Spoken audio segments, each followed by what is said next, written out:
Correct 32-ാമത്തെ വയസ്സിൽ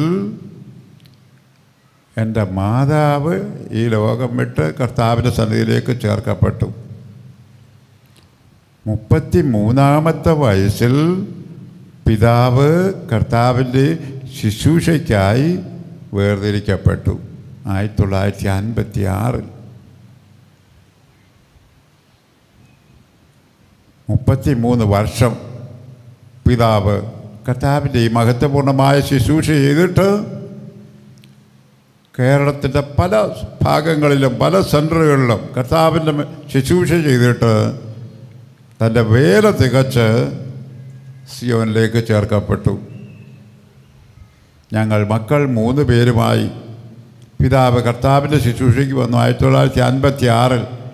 അന്ന് നമ്മുടെ ഈ TPM-ൻ്റെ വേല എവിടെയെല്ലാം ഉണ്ടോ അവിടെയെല്ലാം വാടക വീടുകളായിരുന്നു. വാടക വീടുകൾ. ഒരു വീട് വാടകയ്ക്ക് എടുത്തിട്ട് അതിൻ്റെ പറമ്പിൽ ആരാധനയ്ക്കായിട്ട് ചെറിയ ഷെഡ് ഉണ്ടാക്കും. ഓല കൊണ്ട് മേഞ്ഞ ഷെഡ്. ഫെയ്ത്തോമാണെങ്കിൽ ഓല മേഞ്ഞതും പിന്നെ ഈ ഹൈ റേഞ്ച് ഭാഗങ്ങളിലുള്ള ഫെയ്ത്തോമുകളിലൊക്കെ പുല്ല് മേഞ്ഞതാണ്. വനത്തിൽ പോയി കാട്ടിൽ പോയി ഒരു സൈസ് പുല്ലുണ്ട്, അത് അരിഞ്ഞു കൊണ്ടുവന്ന് വെയിലത്തിട്ട് ഉണങ്ങി ആ പുല്ല് മേയും. ഓലയ്ക്ക് പകരം ഹൈ റേഞ്ചിലൊന്നും തെങ്ങില്ലെന്ന്. ഈ പുല്ലുകൊണ്ടുള്ള വീടുകളാണ് ഏറിയ പങ്കം. ഫെയ്ത്തോമുകളും അങ്ങനെയായിരുന്നു. ആരാധനാ ഹോളുകളും അത് പുല്ലുമേഞ്ഞ ഹോളുകളായിരുന്നു. അതിനൊന്നും ഭിത്തിയില്ല. 4 തൂണേ നിൽക്കുന്ന തടിത്തൂണേ നിൽക്കുന്ന 4, 5, 7, 8 തൂണുകളിൽ നിൽക്കുന്ന ഷെഡ്. അത് പുല്ലുമേയും. അതിൻ്റെ ഭിത്തി, അത് ഭിത്തിയൊന്നും കല്ല് വാങ്ങി ചുടുകട്ടയോ മറ്റ് കല്ലുകളോ വെട്ടുകല്ലോ വെച്ച് കെട്ടാൻ സാമ്പത്തിക ശേഷിയില്ല. വിശ്വാസത്താൽ ജീവിക്കുക വളരെ ബുദ്ധിമുട്ട്. ഭക്ഷണം പോലും ഇല്ലാത്ത കാലം. വിശ്വാസികളും ചുരുക്കമായിരുന്നു. അങ്ങനെയുള്ള സന്ദർഭങ്ങളിലാണ് അത് ഞാനും എൻ്റെ പിതാവും ഞങ്ങൾ മക്കൾ 3 പേര് കൊണ്ട് പിതാവ് കൊട്ടാരക്കര സെൻട്രൽ ഫെയ്ത്തോമിൽ വന്നു 1956. അതും വാടക വീടാണ്. അതിൻ്റെ പറമ്പിൽ ഓല കൊണ്ടുള്ള ഷെഡ്. 4, 5, 6 വയസ്സിലൊക്കെ ഈ ആരാധനാ ഹോളിലാണ് കുഞ്ഞുങ്ങളായ ഞങ്ങൾ അത് ഓടിക്കളിച്ചത്. ഭക്ഷണമില്ലാത്ത കാലമായിരുന്നു. ദൈവത്തിൻ്റെ പരിശുദ്ധ നാമം വാഴ്ത്തപ്പെടുമാറാകട്ടെ. എന്നാൽ കാലങ്ങൾ പിന്നിട്ടു. ആത്മാക്കളെ ദൈവം തന്നു. സാമ്പത്തിക ശേഷി അവർക്കുണ്ടായിരുന്നു. അപ്പോൾ ഞങ്ങളുടെ അത് പട്ടിണിയൊക്കെ മാറി. 4 വയസ്സിൽ കർത്താവിൻ്റെ ശുശ്രൂഷയ്ക്കായി ദൈവഭവനത്തിൽ കടന്നു വന്ന എനിക്ക് 24-ാമത്തെ വയസ്സിലാണ് ഭക്ഷണം കിട്ടിയത്. ഭക്ഷണമില്ലാതെ നിലവിളിക്കും. ഞാൻ മാത്രമല്ല, സുവിശേഷ വേലക്കാരുടെ മക്കൾ 4, 5, 6 വയസ്സ് പ്രായമുള്ള പല കുട്ടികളുണ്ടായിരുന്നു. വിശന്ന് നിലവിളിക്കും. വീട്ടിൽ അതേ ഭക്ഷണമൊക്കെ കഴിച്ച് മാതാപിതാക്കളുടെ സംരക്ഷണയിൽ വളർത്തപ്പെട്ട കുഞ്ഞുങ്ങൾ ദൈവത്തിൻ്റെ ഭവനത്തിൽ വന്നു കഴിഞ്ഞപ്പോൾ അവർക്ക് കഴിക്കുവാൻ ഭക്ഷണമില്ല. പുതിയ സാഹചര്യം. വീട്ടിലെ സാഹചര്യമാണോ ദൈവത്തിൻ്റെ ഭവനത്തിൽ? അന്ന് കൊട്ടാരക്കരയിൽ ഏകദേശം ഒരു 50-ലധികം പേരുണ്ട്. കർത്താവിൻ്റെ വേലക്കാരുടെ മക്കൾ ഉൾപ്പെടെ. ഇത്രയും പേർക്ക് ഭക്ഷണം വേണം. ഭക്ഷണമില്ല. കുഞ്ഞുങ്ങൾക്ക് തരുവാൻ പോലും ഭക്ഷണമില്ല. അങ്ങനെയുള്ള കാലഘട്ടം. എന്നാൽ ആ അന്തരീക്ഷമൊക്കെ മാറി. ഇപ്പോൾ നമുക്ക് എല്ലാ രാജ്യങ്ങളിലും എല്ലാ സ്ഥലങ്ങളിലും സ്വന്തമായ വിശ്വാസ ഭവനങ്ങളുണ്ട്. ഞാൻ 70 മുതൽ 74 വരെ അത് എറണാകുളത്തായിരുന്നു. അവിടെ വാടക വീടും അതിൻ്റെ പറമ്പിൽ ഓല കെട്ടിമേഞ്ഞ ഒരു ആരാധനാ ഹോളിൽ 40 പേർക്കിരിക്കാം. അരഭിത്തിയുണ്ട്. അരഭിത്തിക്ക് മുകളിൽ അത് പരമ്പ് കൊണ്ട് അല്ലെങ്കിൽ ഓല കൊണ്ട് അത് ഇങ്ങനെ സ്ക്രീൻ പോലെ തട്ടിയുണ്ടാക്കി അത് കെട്ടിത്തൂക്കിയിട്ടിരിക്കുക. ഈ ഹോളിന് ആരാധന ഹോളിന് വാതിലൊന്നുമില്ല, ഓപ്പണാണ്. 74 ഞാൻ ഈ തിരുവല്ലായിൽ വരുമ്പോൾ എൻ്റെ ആദ്യത്തെ സഭായോഗം ചെന്നിത്തലയായിരുന്നു. ചെന്നിത്തല ഞാൻ സഭായം നടത്തുവാനായിട്ട് ഇവിടുത്തെ സെൻട്രൽ പാസ്റ്റർ അപ്പച്ചൻ എന്നോട് പറഞ്ഞു, പോയി സഭായം നടത്തണമെന്ന് പറഞ്ഞു. ഞാൻ പോയി. അവിടുത്തെ ആ വീടും വാടക വീടായിരുന്നു. അറയും നിരയുമുള്ള ഒരു വീട് വാടകയ്ക്ക്. അതിൻ്റെ പറമ്പിലൊരു ഓല ഷെഡ്, 4 തൂണിൽ നിൽക്കുന്ന ഓല ഷെഡ്. ആ ഓല ഷെഡിൽ ആണ് എൻ്റെ ആദ്യത്തെ സഭായോഗം. ദൈവത്തിൻ്റെ പരിശുദ്ധനാമം വാഴ്ത്തപ്പെടുമാറാകട്ടെ. എന്നാൽ നമ്മുടെ വേലയെ കർത്താവ് അനുഗ്രഹിച്ചു. ദൈവമക്കളെ ദൈവം അനുഗ്രഹിച്ചു. കുടുംബങ്ങളെയും തലമുറകളെയും ഒക്കെ ദൈവം അനുഗ്രഹിച്ചു. സാമ്പത്തിക ശേഷിയുണ്ടായി. അങ്ങനെ ആയപ്പോൾ സ്വന്തമായി വിശ്വാസ ഭവനങ്ങൾ, ആരാധനാ ഹോളുകൾ ഒക്കെ നിർമ്മിക്കുന്നതിനും ദൈവം വഴിയൊരുക്കി. ദൈവത്തിൻ്റെ പരിശുദ്ധനാമം വാഴ്ത്തപ്പെടുമാറാകട്ടെ. ഇവിടെ നാം വായിച്ച വേദഭാഗത്തേക്ക് നമ്മുടെ ശ്രദ്ധയെ കൊണ്ടുവരുമ്പോൾ, എന്നാൽ അഹറോനെ പോലെ ദൈവത്താൽ വിളിക്കപ്പെടുന്നവർക്കല്ലാതെ ആർക്കും ഈ സ്ഥാനം സ്വയമേ എടുക്കുവാൻ സാധ്യമല്ല, സ്വതവേ എടുക്കുവാൻ സാധ്യമല്ല. നമ്മുടെ കർത്താവ് അത് ഈ ഭൂമിയിൽ ജാതനായി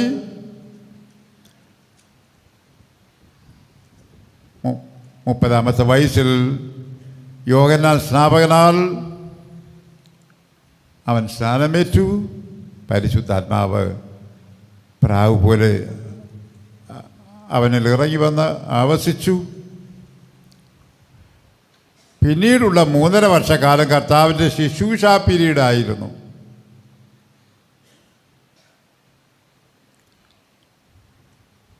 ആ 3.5 വർഷത്തെ കാര്യങ്ങളാണ് സുവിശേഷങ്ങളിൽ കർത്താവിൻ്റെ ശുശ്രൂഷയോടുള്ള ബന്ധത്തിൽ നമുക്ക് കാണുവാൻ കഴിയുന്നത്. കർത്താവ് അത് അനേക അത്ഭുതങ്ങൾ ചെയ്തു. മരിച്ചവരെ ഉയർപ്പിച്ചു, രോഗികളെ സൗഖ്യമാക്കി. അത് അങ്ങനെ അത്ഭുതങ്ങൾ. പിന്നെ ദൈവരാജ്യത്തിൻ്റെ സുവിശേഷത്തിൻ്റെ മർമ്മങ്ങൾ ഒക്കെ കർത്താവ് അത് വെളിപ്പെടുത്തിയപ്പോൾ, അനേക രോഗികളെ സൗഖ്യമാക്കിയപ്പോൾ ഒരു വലിയ പുരുഷാരം യേശുവിൻ്റെ പിന്നാലെ പോയി. എന്തിനാ? അവൻ ചെയ്യുന്ന അത്ഭുതങ്ങളൊക്കെ കാണുവാൻ, അവൻ്റെ വായിൽ നിന്ന് പുറപ്പെടുന്ന ആ വചനം കേൾക്കുവാൻ അനേകർ കർത്താവിൻ്റെ പിറകെ പോയി.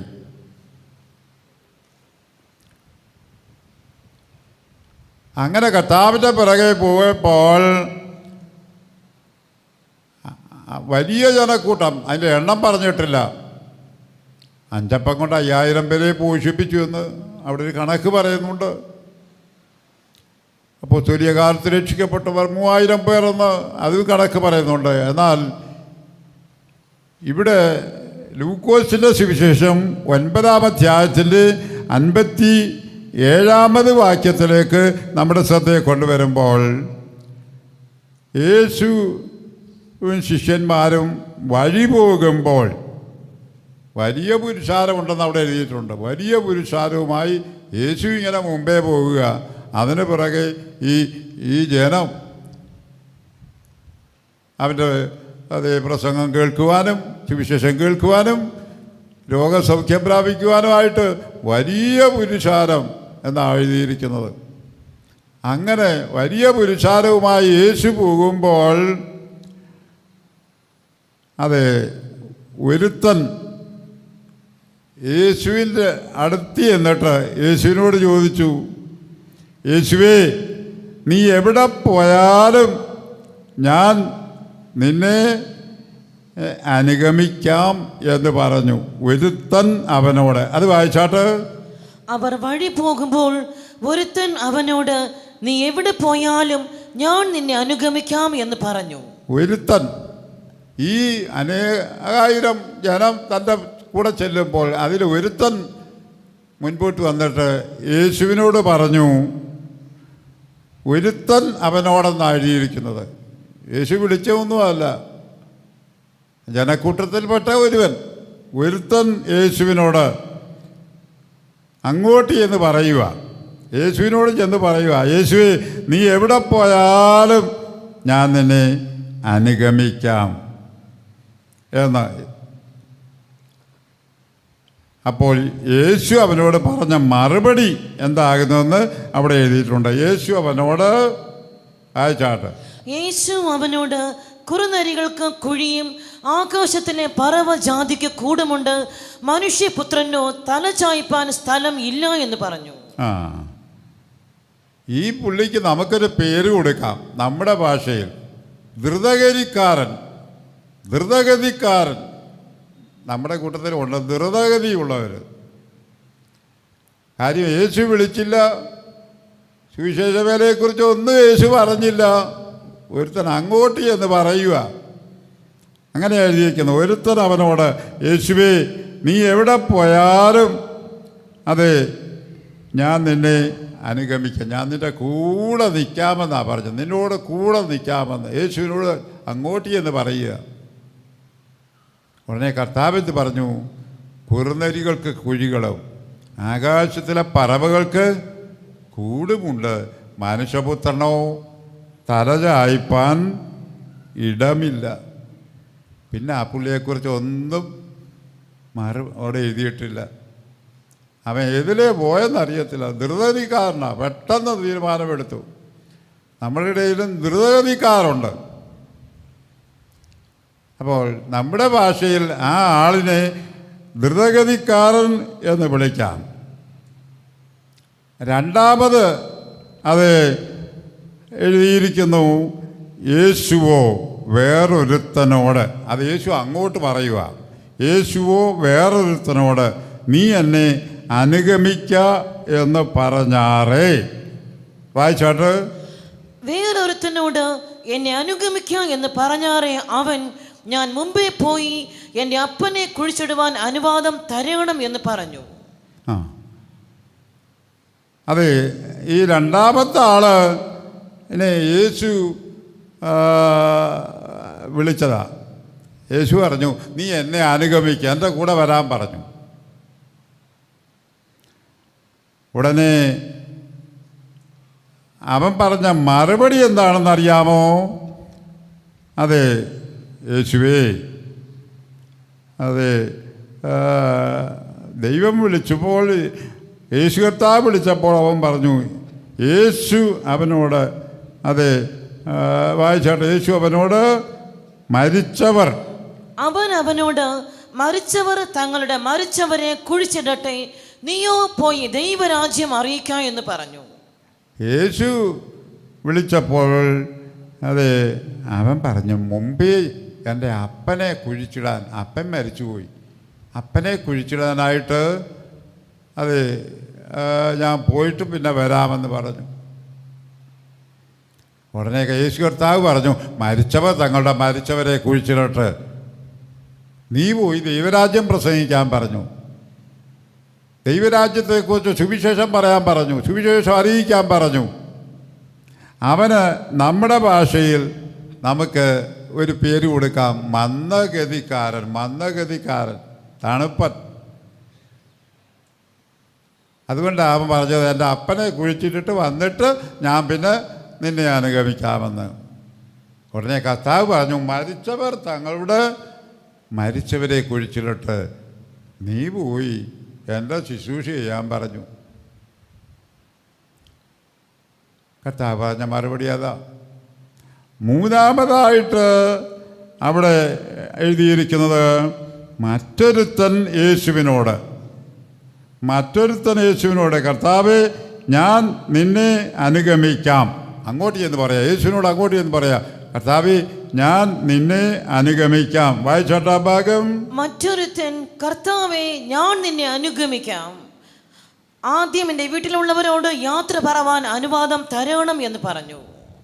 കർത്താവേ ഞാൻ നിന്നെ അനുഗമിക്കാം, ഞാൻ നിന്റെ കൂടെ വരാം,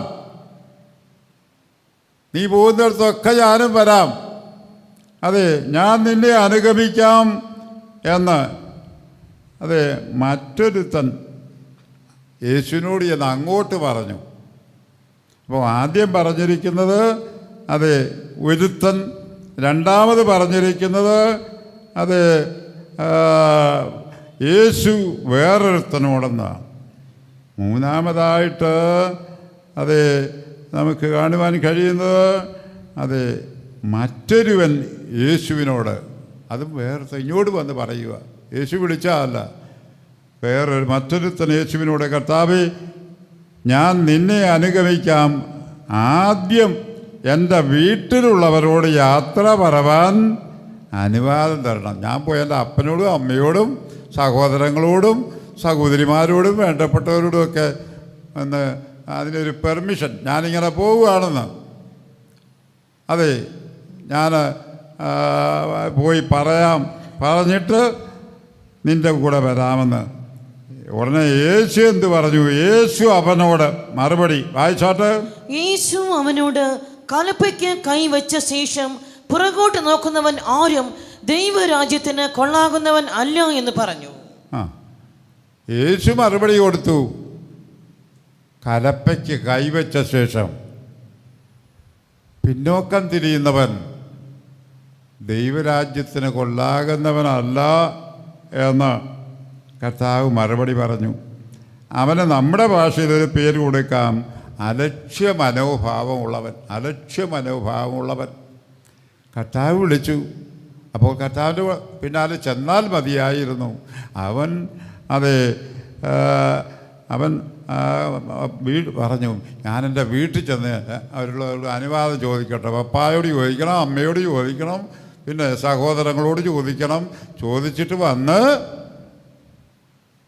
പിന്നെ കർത്താവിനെ പിൻപറ്റാമെന്ന്. ഉടനെ കർത്താവ് പറഞ്ഞതെന്താ? നീ ദൈവരാജ്യത്തിന് കൊള്ളാവുന്നവനല്ല, നിന്നെക്കൊണ്ട് ഈ സുവിശേഷ വേല നടക്കത്തില്ല, എന്നെ അനുഗമിക്കാൻ നിനക്ക് പറ്റത്തില്ല എന്ന് പറഞ്ഞു.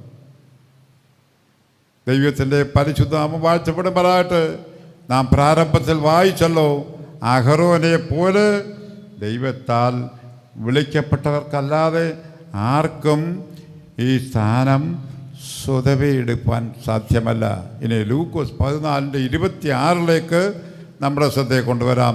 ലൂക്കോസ് എഴുതിയ സുവിശേഷം 14-ാം അധ്യായത്തിൻ്റെ 26-ാമത് വാക്യം.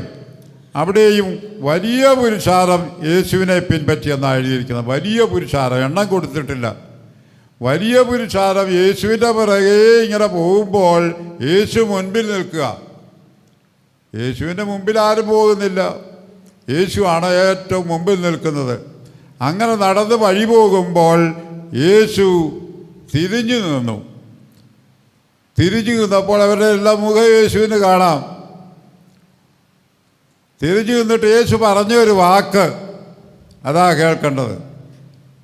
യേശു പറഞ്ഞു, എൻ്റെ അടുക്കൽ വരികയും അപ്പനെയും അമ്മയെയും ഭാര്യയെയും മക്കളെയും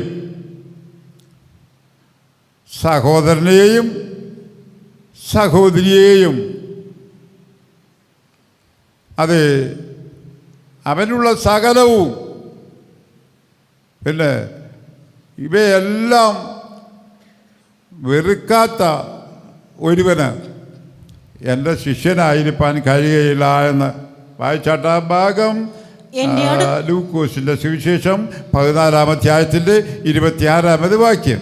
എന്റെ അടുക്കൽ വരികയും അപ്പനെയും അമ്മയെയും ഭാര്യയെയും മക്കളെയും സഹോദരന്മാരെയും സഹോദരികളെയും സ്വന്തം ജീവനെയും കൂടെ പകയ്ക്കാതിരിക്കുകയും ചെയ്യുന്നവന് എൻ്റെ ശിഷ്യൻ ആയിരിക്കാൻ കഴിയുകയില്ല. എല്ലാവരെയും പകയ്ക്കണമെന്ന ഇംഗ്ലീഷിൽ ഹെയ്റ്റ് എന്ന പദമാണ് കൊടുത്തിരിക്കുന്നത്. സകലത്തെയും പകയ്ക്കാതെ ഇരിക്കുന്ന ഒരുവന് എൻ്റെ ശിഷ്യനായിരിക്കാൻ കഴിയുകയില്ല. അപ്പനും കൂടെ താമസിക്കണം, അമ്മയും കൂടെ താമസിക്കണം, സഹോദരങ്ങളും സഹോദരിമാരും മക്കളും ഭാര്യയും എല്ലാവരും ഒരുമിച്ച് പാർക്കണം എന്ന് ആഗ്രഹിക്കുന്ന ആരെങ്കിലും ഉണ്ടെങ്കിൽ അവർക്ക് എന്നെ പിൻപറ്റുവാൻ സാധ്യമല്ല എന്നാണ് യേശു കർത്താവ് പറഞ്ഞത്. ദൈവത്തിൻ്റെ പരിശുദ്ധനാമം വാഴ്ത്തപ്പെടുമാറാകട്ടെ. യാക്കോബായിൽ കോനാട്ട് മൽപ്പാൻ എന്ന് പറയുന്ന ഒരു അച്ഛനുണ്ടായിരുന്നു. കോനാട്ട് മൽപ്പാൻ.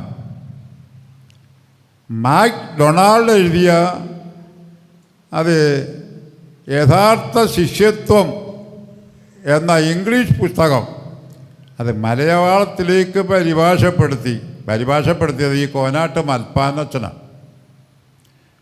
ആ പുസ്തകത്തിൽ പരിഭാഷപ്പെടുത്തിയപ്പോൾ അതിലെഴുതിയിരിക്കുന്നത് ഇങ്ങനെയാണ്: സകലത്തെയും ഉപേക്ഷിക്കാത്ത ഒരുവന് എൻ്റെ ശിഷ്യനായിരിക്കാൻ കഴിയുകയില്ല എന്ന്. എല്ലാവരെയും ഉപേക്ഷിക്കണമെന്ന്.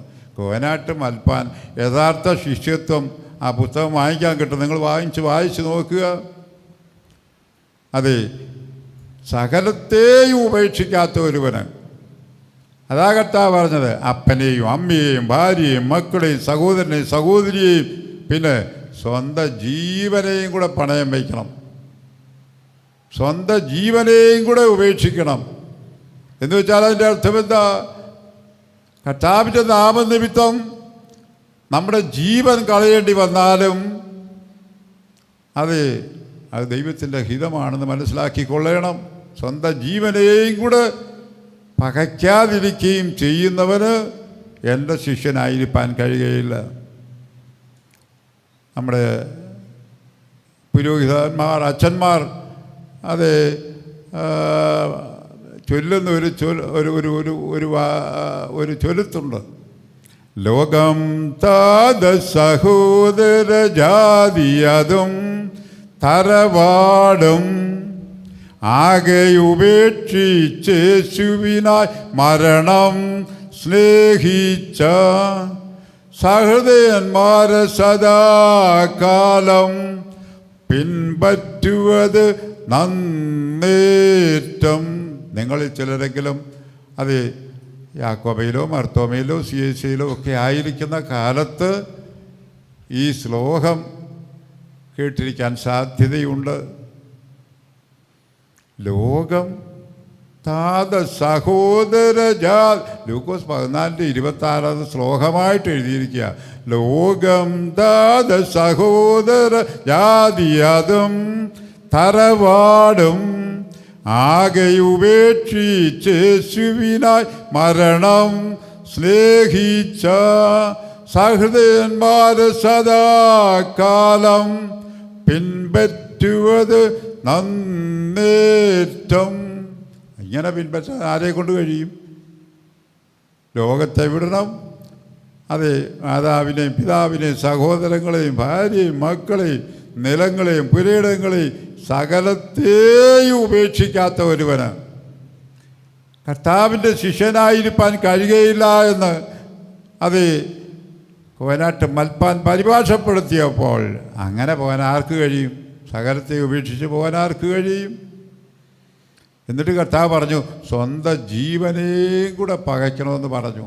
ദൈവം വിളിച്ചാൽ പിന്നെ അവിടെ നിൽക്കുകയല്ല. ദൈവത്തിൻ്റെ പിറകെ പോകണം, കർത്താവിൻ്റെ പിന്നാലെ പോകണം.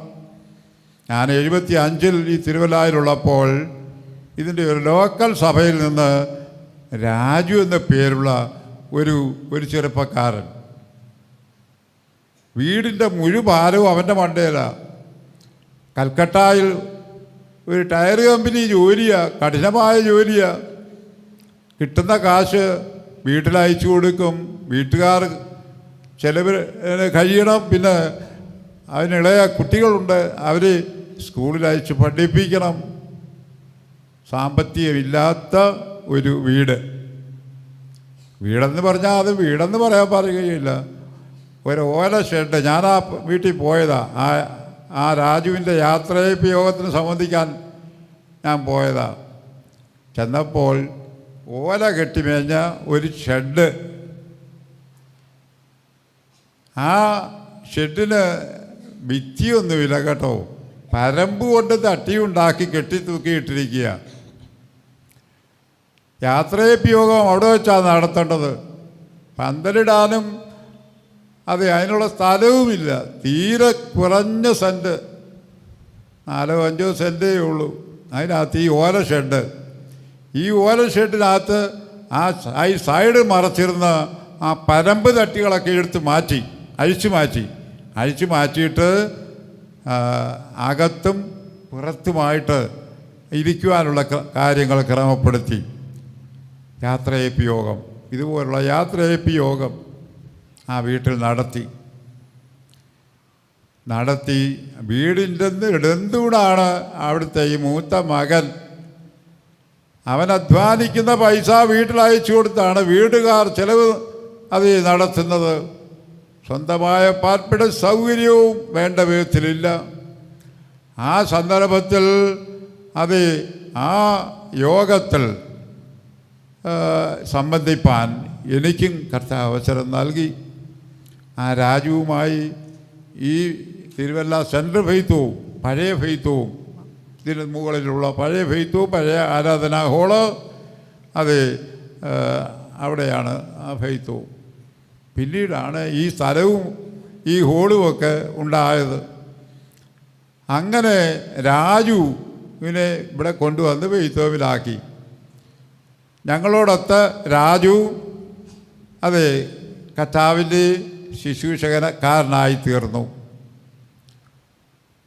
രാജു കർത്താവിൻ്റെ വേലയ്ക്കായി പുറപ്പെട്ടു പോയപ്പോൾ നാട്ടുകാരും മറ്റുള്ളവരും നമ്മുടെ സഹോദരങ്ങൾ പോലും രാജു എന്ത് പണിയാണ് ഈ കാണിച്ചത്, ഇനി ഈ കുടുംബം ആര് നടത്തും, മാതാപിതാക്കൾ പ്രായമായിരിക്കുന്നു, വീട്ടിലെ ചുമതല മുഴുവൻ രാജുവിൻ്റെ മണ്ടയിലാണ്, എങ്ങനെ സാധിക്കും എന്ന് അതെ മറ്റുള്ളവർ ചോദിക്കുവാൻ തുടങ്ങി. എന്നാൽ ആ ഭവനത്തിൻ്റെ ഉത്തരവാദിത്വം ദൈവം ഏറ്റെടുത്തു. അതാണ് ഞാൻ പറയാൻ പോകുന്നത്. രാജു കർത്താവിൻ്റെ ശുശ്രൂഷയ്ക്കായി വേർതിരിക്കപ്പെട്ടു വന്നപ്പോൾ ആ ഭവനത്തിൻ്റെ സകല ഉത്തരവാദിത്തങ്ങളും ദൈവം ഏറ്റെടുത്തു. ആ ഭവനത്തിൽ ഒരു മകൾ, അവൾ ഹൈസ്കൂൾ വിദ്യാഭ്യാസം കഴിഞ്ഞിട്ട് ആരോ അവളെ ബോംബെയിലേക്ക് കൊണ്ടുപോയി. ബോംബെയിൽ ചെന്ന് നേഴ്സിങ്ങിന് ചേർന്നു, പഠിച്ചു. ആ പഠിത്തം പൂർത്തിയായി. രാജു ഇവിടെ കർത്താവിൻ്റെ ശുശ്രൂഷ ചെയ്യാം. ബോംബെയിൽ രാജുവിൻ്റെ പെങ്ങള് അത് നേഴ്സിങ്ങിന് പഠിക്കുക. നേഴ്സിംഗ് എല്ലാം പഠിച്ചു കഴിഞ്ഞു. അവിടുത്തെ പ്രാക്ടീസും കഴിഞ്ഞിട്ട് അന്നത്തെ കാലത്ത് അമേരിക്കയ്ക്ക് പോകാൻ ഒരു ചാൻസ് ഈ രാജുവിൻ്റെ പെങ്ങൾക്ക് ലഭിച്ചു. രാജു വേലയ്ക്ക് ഇറങ്ങിയതിന് ശേഷമുള്ള കാര്യമായി പറയുന്നത്. ഭവനത്തിൻ്റെ ഉത്തരവാദിത്തം ദൈവം ഏറ്റെടുത്തു. ആ മകൾ അമേരിക്കയിൽ പോയി. ചുരുക്കമായി പറഞ്ഞാൽ ആ വീട്ടിലുള്ള ഭവനത്തിലുള്ള എല്ലാ മക്കളും അവരുടെ മാതാവും പിതാവും എല്ലാം അമേരിക്കയിലേക്ക് പോയി. മക്കൾക്കൊക്കെ അവിടെ ജോലിയായി, സാമ്പത്തികമായി ദൈവം അവരെ അനുഗ്രഹിച്ചു, അവരെ ഉയർത്തി. ആ ചെറിയ ആ കുടിൽ, ആ ചെറിയ ഷെഡ്, ഓലമേഞ്ഞ ഷെഡ് നിന്ന സ്ഥാനത്ത് അല്പം കഴിഞ്ഞപ്പോൾ ഒരു 2 നില കെട്ടിടം, അന്നത്തെ രീതിയിൽ ഏറ്റവും നല്ലൊരു കെട്ടിടം ദൈവം അവർക്ക് കൊടുത്തു. രാജു കർത്താവിൻ്റെ ശുശ്രൂഷ 7 മാസമേ ചെയ്തോളൂ. 7 മാസം ഞാനിവിടെ ഉണ്ട്. മറ്റ് വേറെ കർത്താവിൻ്റെ ശുശ്രൂഷകരുണ്ട്. 7 മാസം ശുശ്രൂഷ ചെയ്ത് കഴിഞ്ഞപ്പോൾ രാജുവിന് അത് മല്ലപ്പള്ളിയിൽ നമുക്കൊരു ഒരു സുവിശേഷ ക്യാമ്പുണ്ടായിരുന്നു. ആ ക്യാമ്പിന് അധ്വാനിച്ചു. അന്ന് മഴ പെയ്തു, മഴ നനഞ്ഞു. മല്ലപ്പള്ളിയിൽ നിന്ന് രാജു ഇവിടെ തിരിച്ചു വരുമ്പോൾ പനി പിടിച്ചു, ടൈഫോയിഡായി. ചില ദിവസങ്ങൾ, ചില ആഴ്ചകൾ കിടന്നു. അതിനുശേഷം രാജു കർത്താവിൻ്റെ സന്നിധിയിലേക്ക്, സിയോനിലേക്ക് ചേർക്കപ്പെട്ടു. 7 മാസമേ കർത്താവിൻ്റെ ശുശ്രൂഷ ചെയ്തുള്ളൂ. ആ സംസ്കാര ശുശ്രൂഷയിൽ ഞാൻ സംബന്ധിച്ചു. അതെ, അന്നത്തെ സെൻട്രൽ പാസ്റ്റർ പാട്ടത്തിൽ അവറാച്ചൻ, അമിച്ചേരി അവറാച്ചൻ എന്ന് പറയുന്ന പാസ്റ്റർ, പ്രായമുള്ള അപ്പച്ചൻ, 78 വയസ്സ്. ആ അപ്പച്ചൻ ഈ രാജുവിൻ്റെ സംസ്കാര ശുശ്രൂഷയിൽ പ്രസംഗിച്ചപ്പോൾ പറഞ്ഞ ഒരു വാക്ക്, നമ്മെ വിട്ട് സിയോനിലേക്ക് ചേർക്കപ്പെട്ട ഈ രാജു, അവൻ 7 മാസമേ കർത്താവിൻ്റെ ശുശ്രൂഷ ചെയ്തുള്ളൂ. പക്ഷേ ആ ശുശ്രൂഷ പൂർണ്ണമായ ശുശ്രൂഷ ചെയ്തു. 7 എന്ന് പറയുമ്പോൾ ഒരു പൂർണ്ണസംഖ്യയെ വെളിപ്പെടുത്തുക. 7. അവൻ എന്നേക്കാൾ ശ്രേഷ്ഠനായിരുന്നു. ആ സെൻട്രൽ പാസ്റ്റർ പറഞ്ഞ വാക്കാണ്. അന്ന് ഒരു 45 വർഷമെങ്കിലും ആ അപ്പച്ചൻ ശുശ്രൂഷ ചെയ്ത സമയമായിരിക്കും. ആ അപ്പച്ചൻ പറഞ്ഞു, 7 മാസം ശുശ്രൂഷ ചെയ്ത ഈ രാജു എന്നേക്കാൾ ശ്രേഷ്ഠനായിരുന്നുവെന്ന്. അവൻ ലക്ഷ്യം വെച്ച സ്ഥാനത്തേക്ക്, സിയോനിലേക്ക് അവൻ ചേർക്കപ്പെട്ടുവെന്ന് സെൻട്രൽ പാസ്റ്റർ അവനെക്കുറിച്ച് സാക്ഷ്യം പറഞ്ഞു. ദൈവത്തിൻ്റെ പരിശുദ്ധനാമം വാഴ്ത്തപ്പെടുമാറാകട്ടെ. ഈ എബിനെന്ന് പറയുമ്പോൾ പുരുഷ സന്താനം, പെൺമക്കൾ വേറെയുണ്ട്. ഏക മകനാണ്. അവൻ വീടിൻ്റെ കാര്യങ്ങളൊക്കെ നോക്കേണ്ടവനാ, പിതാവിനെയും മാതാവിനെയും സംരക്ഷിക്കേണ്ടവൻ. അതൊന്നും ചെയ്യാതെ ദൈവം വിളിച്ചെന്നും പറഞ്ഞ് ദൈവത്തിൻ്റെ പിന്നാലെ ഇറങ്ങി പുറപ്പെടുമ്പോൾ ഭവനത്തിൻ്റെ സകല ഉത്തരവാദിത്തങ്ങളും ദൈവം ഏറ്റെടുത്തുകൊള്ളും. അതിൻ്റെ വ്യക്തമായൊരു തെളിവാണ് ഇപ്പോൾ ഞാനിവിടെ പറഞ്ഞത്. ദൈവത്തിൻ്റെ പരിശുദ്ധനാമം വാഴ്ത്തപ്പെടുമാറാകട്ടെ. കർത്താവിനെ പിൻപറ്റുവാൻ ഒരുവൻ ഇറങ്ങി പുറപ്പെടുമ്പോൾ അവൻ്റെ കുടുംബത്തിലെ കാര്യങ്ങളൊക്കെ ദൈവം ഏറ്റെടുത്തുകൊള്ളും. ഇവിടെ ഇരിക്കുന്ന കർത്താവിൻ്റെ ശുശ്രൂഷകർക്കും ഇതേ സാക്ഷ്യം തന്നെ പറയുവാൻ കഴിയും. അവർ ശുശ്രൂഷയ്ക്ക് വന്നതിനാൽ കുടുംബം അധപ്പതിച്ചു പോയില്ല, കുടുംബം ദാരിദ്ര്യാവസ്ഥയിലേക്ക് പോയില്ല. ഭവനങ്ങളെല്ലാം ദൈവം അനുഗ്രഹിച്ചു. കാരണം ഞാൻ തിരുവനന്തപുരത്ത് ഇരിക്കുമ്പോൾ ഒരു വീട്ടിൽ ഒരപ്പനും അമ്മയും 2 മക്കളും, ഒരു മോളും ഒരു മോനും. ആ മോനെ പഠിപ്പിച്ചു കഴിഞ്ഞ് അവൻ ചെറിയ ജോലികളൊക്കെ ചെയ്യാൻ തുടങ്ങി. ജോലി ചെയ്തുകൊണ്ടിരിക്കുമ്പോൾ, അങ്ങനെ ഇരിക്കുമ്പോൾ ദൈവം അവനെ ശുശ്രൂഷയ്ക്കായി വിളിച്ച് വേർതിരിച്ചു. ഒരേ ഒരു മകൻ. അവൻ പോയി കഴിഞ്ഞാൽ ഈ മാതാപിതാക്കൾ പ്രായത്തിലേക്ക് വരിക, അവരെ ആര് നോക്കും? പിന്നുള്ളതൊരു സഹോദരിയാണ്, അവളെ കല്യാണം കഴിച്ചയക്കണം. വീടിൻ്റെ ഉത്തരവാദിത്തം ആ മകനിൽ നിക്ഷിപ്തമായിരുന്നു. പക്ഷേ അവൻ ദൈവത്തിൻ്റെ വിളി കേട്ട്, ദൈവ ശബ്ദം കേട്ട്, ദൈവിക ദർശനം പ്രാപിച്ച് കർത്താവിൻ്റെ ശുശ്രൂഷയ്ക്കായി ഇറങ്ങി വന്നു. ആ യാത്രയപ്പ് യോഗവും ഇതേപോലെ ഫെയ്ത്ത് ഹോമിൽ വെച്ച് ഒരു 7 വർഷത്തിന് മുൻപ് ഞാൻ നടത്തി. ദൈവത്തിൻ്റെ പരിശുദ്ധനാമം വാഴ്ത്തപ്പെടുമാറാകട്ടെ. കുടുംബം അനാഥമായി പോയില്ല. ആ മകളും കുടുംബവും കുഞ്ഞും ഇന്ന് ഗൾഫിലുണ്ട്. അപ്പൻ എപ്പോഴും ജോലി ചെയ്ത് ജീവിക്കുന്നു. അമ്മയ്ക്കും അപ്പനും ആരോഗ്യമുണ്ട്. കുടുംബത്തിൻ്റെ സകല ഉത്തരവാദിത്തങ്ങളും ദൈവം ഏറ്റെടുത്തു. പേരൻസ് വിചാരിക്കും, മാതാപിതാക്കൾ വിചാരിക്കും, ഈ കുടുംബം ഇനി ആര് നോക്കും, ഞങ്ങളെ ആര് നോക്കുമെന്ന്. ഒരു ദൈവം നോക്കിക്കൊള്ളും. കാരണം മകൻ പോയത് ദൈവത്തിൻ്റെ ശുശ്രൂഷയ്ക്കാണ്.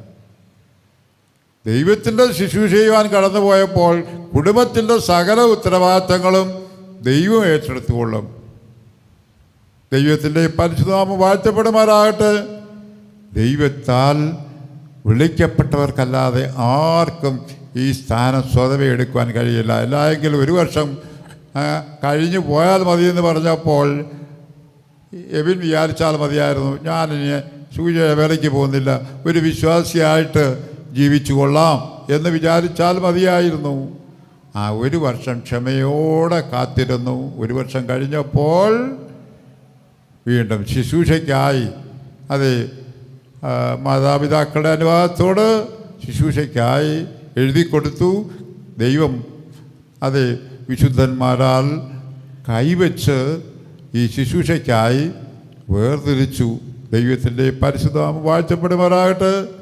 വേല വളരെയുണ്ട്, വേലക്കാരോ ചുരുക്കം എന്ന് കർത്താവ് അത് തിരുവായി മൊഴിഞ്ഞു. ദൈവം വിളിച്ചിട്ട് മാത്രമേ വരാൻ പറ്റുകയുള്ളൂ, മനുഷ്യൻ വിളിച്ചാൽ വരാൻ പറ്റത്തില്ല. ഈ ഇരിക്കുന്ന ശുശ്രൂഷകരോട് എല്ലാവരോടും നിങ്ങൾ ചോദിച്ചു നോക്കുക. ദൈവം അവരെ വിളിച്ചു, എന്നെ ദൈവം വിളിച്ചു.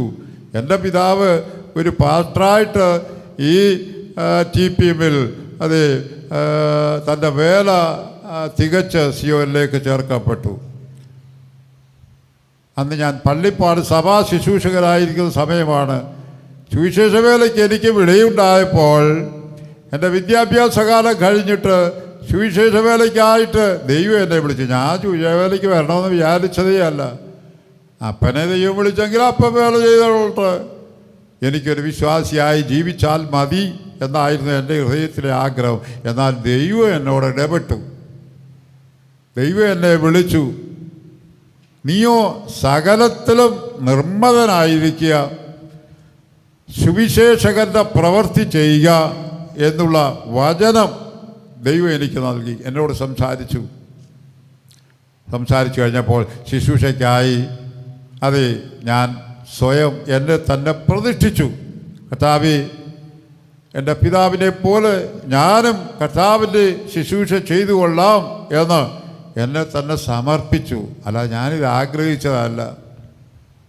ദൈവം വിളിച്ചപ്പോൾ ആ ദൈവത്തിൻ്റെ വിളി കേട്ട് അഹരോനെ പോലെ ദൈവം എന്നെ വിളിച്ചപ്പോൾ അത് ദൈവത്തിൻ്റെ ശുശ്രൂഷ ഞാൻ ഏറ്റെടുത്തു. കർത്താവിൻ്റെ ശുശ്രൂഷയ്ക്കായി വേർതിരിക്കപ്പെട്ടു.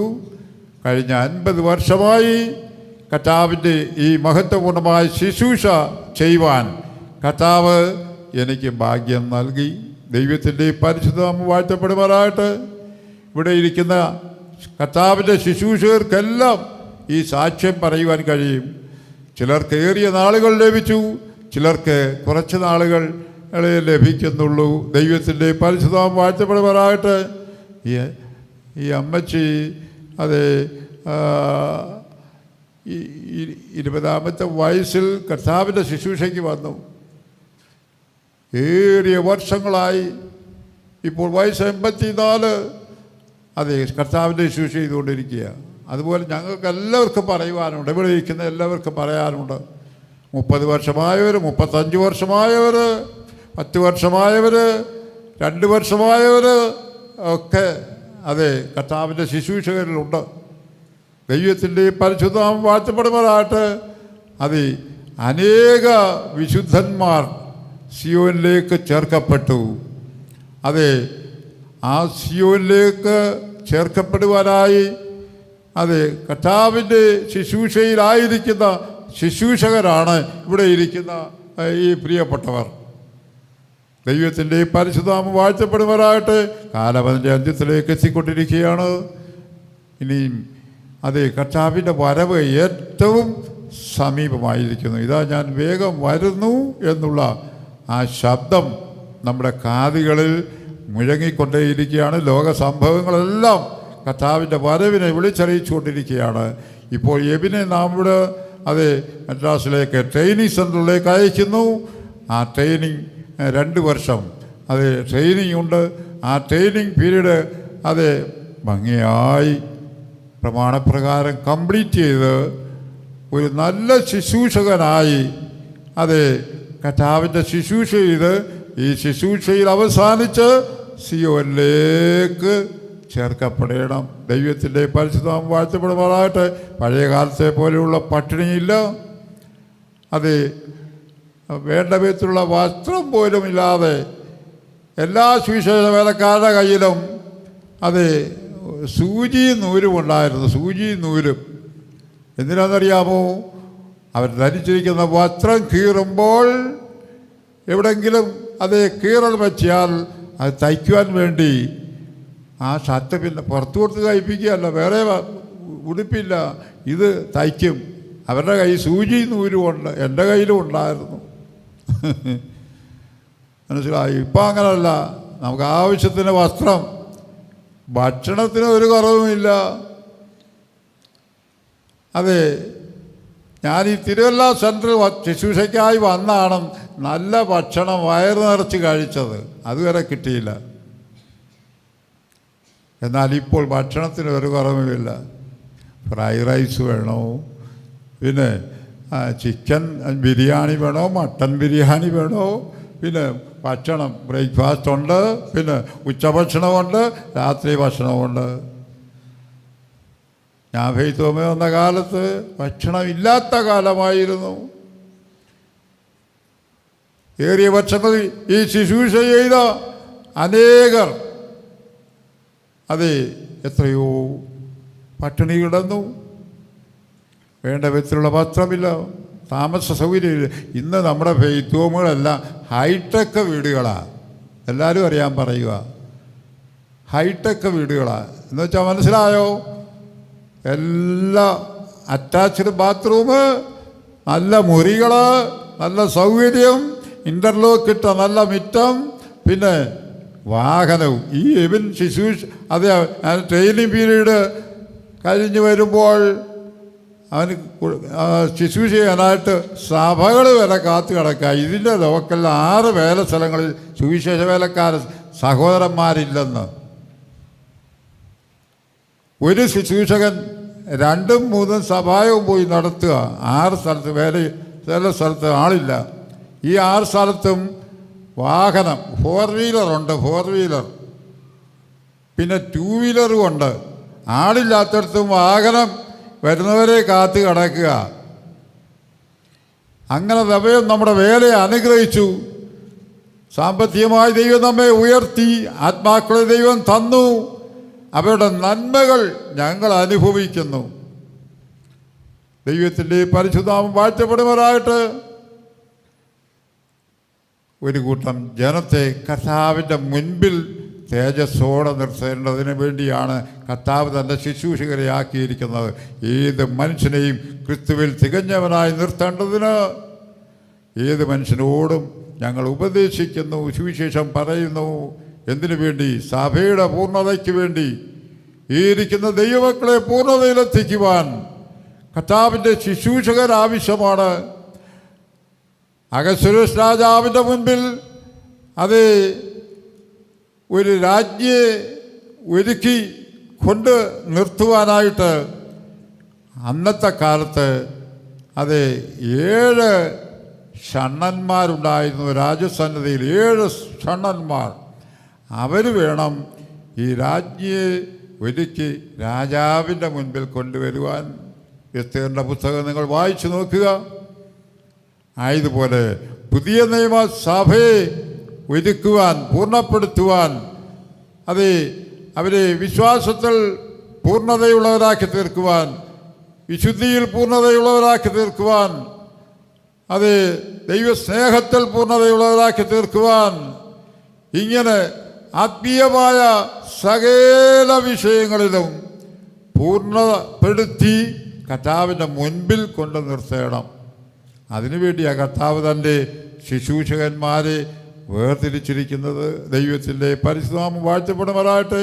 ആ വെളിപ്പാട് ദൈവം ഞങ്ങൾക്ക് നൽകിയപ്പോൾ സകലത്തെയും വിട്ട് ദൈവ വിളി കേട്ട് ദൈവത്തിൻ്റെ പിന്നാലെ ഇറങ്ങി പുറപ്പെട്ടു. ഇന്ന് രാത്രിയിൽ ഈ യാത്രയപ്യോഗത്തിൽ സംബന്ധിക്കുന്ന പ്രിയപ്പെട്ടവരെ, അതെ, ഇന്ന് മക്കളെയൊക്കെ അമേരിക്കയിൽ വിടാനും കാനഡയിൽ വിടാനും സ്വിറ്റ്സർലൻഡിൽ വിടാനും ഏത് രാജ്യത്ത് വേണേലും പോകാം. അതിനുള്ള സംവിധാനങ്ങൾ ഇപ്പോൾ ഉണ്ട്. പണ്ടത് സാധ്യമല്ലായിരുന്നു. മാതാപിതാക്കൾക്കും താല്പര്യം മോൻ കാനഡയിൽ പോകണം, മോള് ഓസ്ട്രേലിയയിൽ പോകണം, ഇറ്റലിയിൽ പോകണം, ഏത് രാജ്യത്ത് വേണേലും പോകാം. മാതാപിതാക്കളും അതാ ആഗ്രഹിക്കുന്നത്. കർത്താവേ, എൻ്റെ മകനെയോ മകളെയോ കർത്താവിൻ്റെ ശുശ്രൂഷയ്ക്കായി വേർതിരിക്കുവാൻ കർത്താവ് ആഗ്രഹിക്കുന്നെങ്കിൽ അവർ പോയിക്കൊള്ളട്ടെ, അവർ പോയി കർത്താവിൻ്റെ ശുശ്രൂഷ ചെയ്യട്ടെ. എനിക്ക് ചെയ്യുവാൻ സാധിച്ചില്ല, എൻ്റെ മക്കൾ ചെയ്യട്ടെ, എൻ്റെ മകൻ ചെയ്യട്ടെ എന്ന് പറഞ്ഞുകൊണ്ട് ഏൽപ്പിച്ചു കൊടുക്കുന്നവരായിരിക്കണം. ദൈവത്തിൻ്റെ പരിശുദ്ധം വാഴ്ത്തപ്പെടുമാറാകട്ടെ. അഹരോനെ പോലെ ദൈവത്താൽ വിളിക്കപ്പെട്ടവർക്കല്ലാതെ ആർക്കും ഈ സ്ഥാനം സ്വയം ഏറ്റെടുക്കുവാൻ കഴിയുകയില്ല. കണ്ണുകളെ അടച്ചാട്ട്. ഇന്ന് രാത്രിയിൽ നാം ധ്യാനിച്ച വചനം നമ്മുടെ ആത്മീയ ജീവിതത്തിൽ ഏറ്റവും അനുഗ്രഹമായി പരിണമിക്കട്ടെ. കർത്താവിൻ്റെ ശുശ്രൂഷയ്ക്കായി വേർതിരിക്കപ്പെട്ട ഈ മകന് അത് അനുഗ്രഹമായി പരിണമിക്കട്ടെ. അതിനായി നമുക്ക് നമ്മെ തന്നെ ഏൽപ്പിച്ചു കൊടുക്കാം. സ്തോത്രം, സ്തോത്രം, സ്തോത്രം, സ്തോത്രം. വിശാലവും വിപുലവുമേ, വേലക്കാർ ചുരുക്കവുമേ, വിശാലവും വിപുലവുമേ, വേലക്കാർ ചുരുക്കവുമേ, അൻപേറും പ്രിയരെ മാധുര്യമേറിടും വിളി കേട്ടു ഞാൻ വരുന്നേ. അൻപേറും പ്രിയരെ മാധുര്യമേറിടും വിളി കേട്ടു ഞാൻ വരുന്നേ. അഴലേറുമേ ലോകവാരിധിയിൽ വിശ്വാസനൗകയിൽ ഞാൻ, അഴലേറുമേ ലോകവാരിധിയിൽ വിശ്വാസനൗകയിൽ ഞാൻ, ക്രൂശിതനാമൻ കർത്താവിനെ നോക്കി യാത്ര ചെയ്യുന്നു ഞാൻ. ക്രൂശിതനാമൻ കർത്താവിനെ നോക്കി യാത്ര ചെയ്യുന്നു ഞാൻ. മഹിമാസനത്തിങ്കൽ കളങ്കമെന്നെ എന്നെയും നിർത്തിടുവാൻ, മഹിമാസനത്തിങ്കൽ കളങ്കമെന്നെ എന്നെയും നിർത്തിടുവാൻ, ശക്തനാമേശുവിൽ സമ്പൂർണമായി അർപ്പണം ചെയ്യുന്നു ഞാൻ. ശക്തനാമേശുവിൽ സമ്പൂർണമായി അർപ്പണം ചെയ്യുന്നു ഞാൻ. മഹിമാസനത്തിങ്കൽ കളങ്കമെന്നെ എന്നെയും നിർത്തിടുവാൻ, മഹിമാസനത്തിങ്കൽ കളങ്കമെന്നെ എന്നെയും നിർത്തിടുവാൻ, ശക്തനാമേശുവിൽ സമ്പൂർണമായി അർപ്പണം ചെയ്യുന്നു ഞാൻ.